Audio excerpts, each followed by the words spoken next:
আসসালামু আলাইকুম। আজকে মে দিবস। আমাদের দেশে শ্রমিকেরা এত পরিশ্রম করে, এত খাটাখাটনি করে, কিন্তু যে কোনো জিনিস দেখেন, এই যে বাংলাদেশের জাতীয় ফল কাঁঠাল, কাঁঠালটার ন্যায্য মজুরি যদি ন্যায্য দাম না পায়, তাহলে কি শ্রমিকেরা এই জিনিসগুলো আর করবে না? দেখেন কত সুন্দর কাঁঠালগুলা, খুব পরিশ্রম করে, খুব কষ্ট করি এই কাঁঠালগুলো জন্মানো হয়, বা অনেক পরিশ্রম করে। দেখেন, কিন্তু এই জিনিসগুলা এত পরিশ্রম করে যদি জন্মানো হয়, এটা যদি ন্যায্য মজুরি যদি বা ন্যায্য দাম যদি না পায়, এই দেশের শ্রমিকেরা কি করবে? তো এদের দেওয়ালে পিঠ থেকে যায়। তাই আমি বলছি, আমার ভাই তারেক জিয়া যেন শ্রমিকের জন্য একটা উদ্যোগ নেয়, বা আজ শ্রমিকের ন্যায্য মজুরি যদি নির্ধারিত করে দেওয়া না হয়, তাহলে এই শ্রমিকেরা কী করে বাঁচবে? সম্ভব না। তাদের ফ্যামিলি নিয়ে তাদের চলা খুবই কষ্ট হয়ে যায়। তা আমি বলছি, ভাই তারেক, আপনি চাইলে এটা একটা ন্যায্য মজুরি দেওয়ার সম্ভাবনা, বা আপনি একটা ন্যায্য মজুরি করে নির্ধারিত করে দিতে পারেন।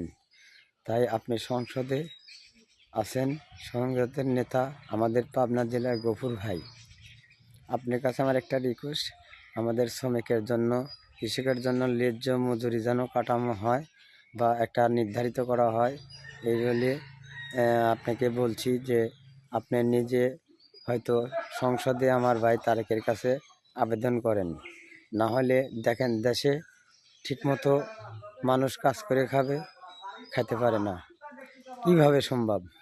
এইভাবে তো মানুষ বাঁচে না। একটা ফ্যামিলি 7জন লোক আছে, 7জন লোকের কি 500 টাকা বা 400 টাকা দিতে সে রোজগার করে, তো কীভাবে সংসার চালাবে? তাই বলছি, গার্মেন্টসে বহুত মানুষ কাজ করে খাচ্ছে, তাদের ন্যায্য মজুরি পায় না, তারা সংসার চালাতে খুব কষ্ট হয়ে যায়। এই সংসার চালানোর জন্য গার্মেন্টস সেক্টরের শ্রমিকেরা বারবার আন্দোলন করে রোডে নামে, কিন্তু তাদেরকে বেতন বাড়ানো হয় না। আর এদের দেওয়ালে পিঠ থেকে গেছে, এটা কোথায় যাবে? আমাদের দেশের সরকার যদি এটা উদ্যোগ না নেয়, তাইলে এটা সম্ভব না।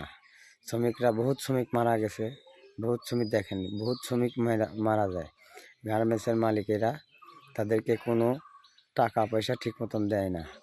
আজ একটা শ্রমিককে চাইলে যে কোনো মুহূর্তে ইচ্ছা করে ঘাট ধরে বের করে দেয়। গার্মেন্টসে যে বকাবাজিগুলো করা হয়, কিন্তু এটা যেন আর না করা হয়। আমার ভাই তারেক জিয়া যেন এটার একটা পদক্ষেপ নেন। তাছাড়া এই শ্রমিকেরা কোথায় যাবে, কি করবে? সকাল 8টায় যায় আর রাত 8টা-10টার সময় আসে, কিন্তু এই শ্রমিকেরা দেখেন, গরিব মানুষ কি করবে? তাদেরও তো এই দেশে থাকার দরকার আছে। তারা কোথায় যাবে?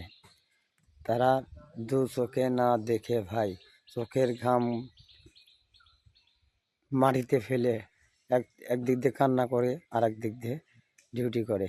যে কোনো কথা বললে, ছুটি চাইলে ছুটি দেবে না, উল্টোপাল্টা বকাবাজি করে। এরাও তো মানুষ। আপনারা সবাই দেখেন, এই শ্রমিকের জন্য কিছু করা যায় কি না। শ্রমিকের যদি কিছু না করেন, এই দেশ উন্নয়ন হবে না, এই দেশ বাঁচবে না, মানুষ বাঁচবে না। তাই আমি বলছি, ভিডিওটা যদি ভালো লাগে তাহলে লাইক, কমেন্ট, শেয়ার দিবেন বেশি বেশি করে, যাতে আমার ভাই তারেক জিয়া দেখতে পারে। আর আমাদের পাবনা জেলা গফুরকে বলছি, আপনি শ্রমিকের ব্যাপারে বড় ধরনের একটা আবেদন করেন, বা খুব ভালোভাবে জেলা প্রশাসনের কাছে আবেদন করেন, যেন এই শ্রমিকের ব্যাপারে যেন একটা উদ্যোগ নেওয়া হয়। না হলে দেশের এখন খারাপ রাহাজানি, যেগুলো চাঁদাবাজ বেড়ে যাবে। আর এগুলো বেড়ে গেলেই তখন কিন্তু মানুষ নষ্ট হয়ে যাবে, বা মানুষ শান্তিতে থাকতে পারবে না। তাই বলছি, ভাই গফুর ভাই, আপনাকে অনুরোধ করে বলছি, ভাই তারেক জিয়ার কাছে এই বার্তাটা পৌঁছে দেবেন।